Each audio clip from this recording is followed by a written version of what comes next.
Әңгіме басталмас бұрын арнаға тіркеліп қолдау білдіруді ұмытпаңыздар.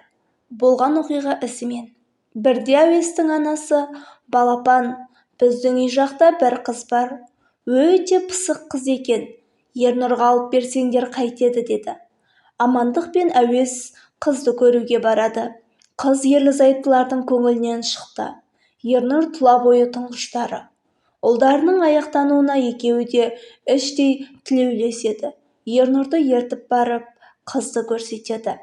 Қыз Ернұрдың көңілінен шыққан сияқты. Ернұр қызбен 10 шақты күн сөйлесіп жүріп, үйленуге ұсыныс жасайды. Қыз келіседі. Сөйтіп екеуі үйленеді.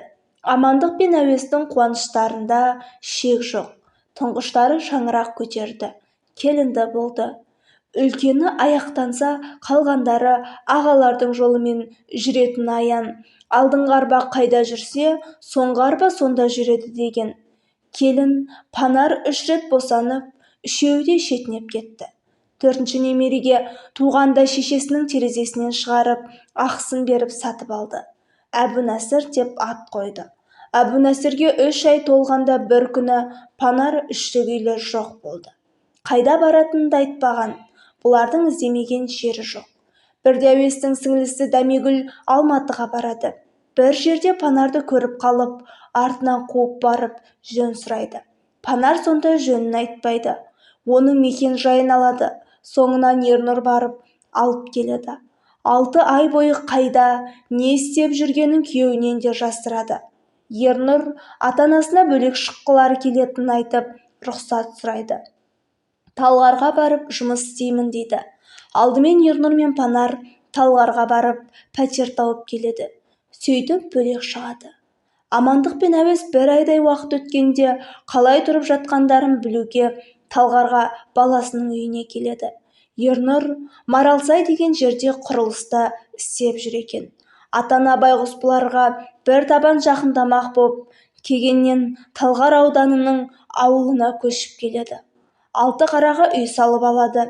Әуес базарда шекілдеуік сатып, Амандық болса ер жеткен балалармен совхозда жұмыс істейді. Бірде шемішке сатып отырса, қасына ақ Жигули кеп тоқтайды. Әуес құдағиының сіңлісінің күйеуін тани кетеді. Солармен бірге үйге келсе, Әбунәсір немересі отыр. Амандық та үйде болатын. «Ой, біздің кішкентай қайдан жүр?» деп немересін көтеріп ап сүйгіштейді.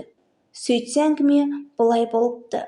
Бірде Панар Әбунәсірді көршісіне әкеп, базарға барып келейін, сіздердікінде отыра тұрсыншы деп тастап кетеді. Көршісі баланы 2 күн қарайды. Шешесі келмейді. Панардың шешесінің сіңлісін таниды екен. Ақыры соған апарып береді.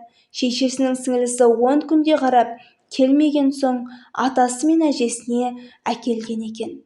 Ернұр жұмыстан шығып үйге келді. Олар енді Алматы шетіндегі Ұлжан шағын ауданына көшіп келіп үй салады. Дрожник деген жердегі мектепке Әбунәсір 1-ші сыныпқа барды.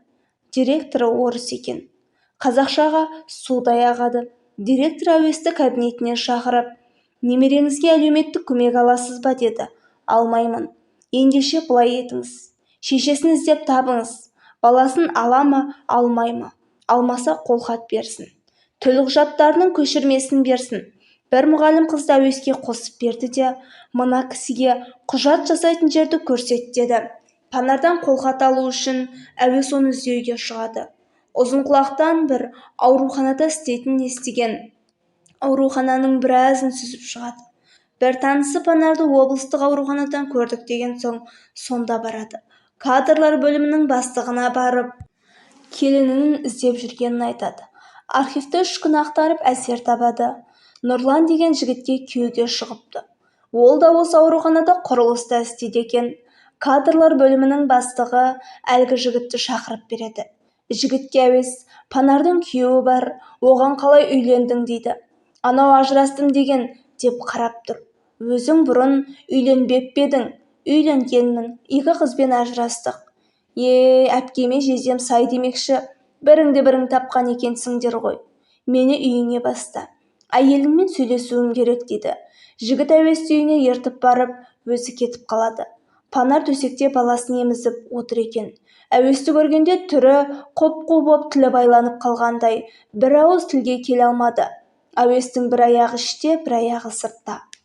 Панар, неге үндемейсің? Ернұр қайтыс болған. Әбу Насырды өзің аласың ба? Соны білейін деп келдім. Әйеліне я, не жоқ деместен отыра берді. Егер маған қалдырсаң, қолхат бер.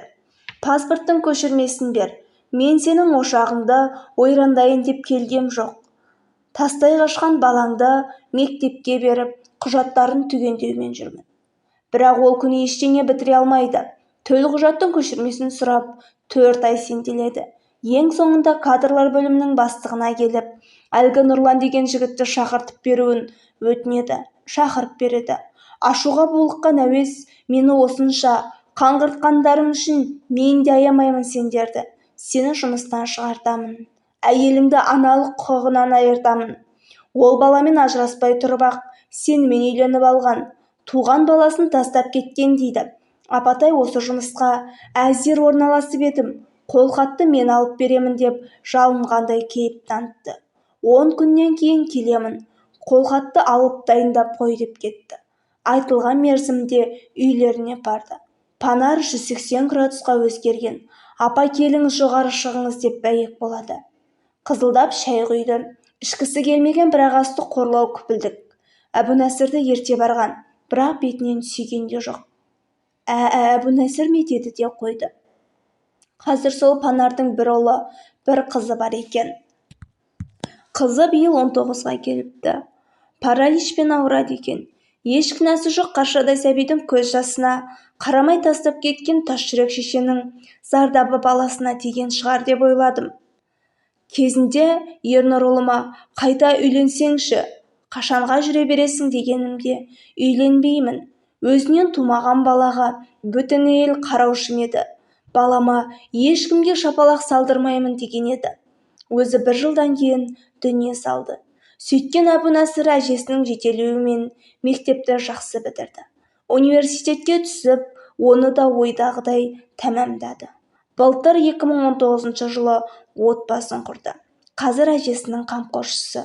Өкінішке орай, Әбу Насырдың қызығын атасы амандық көре алмады.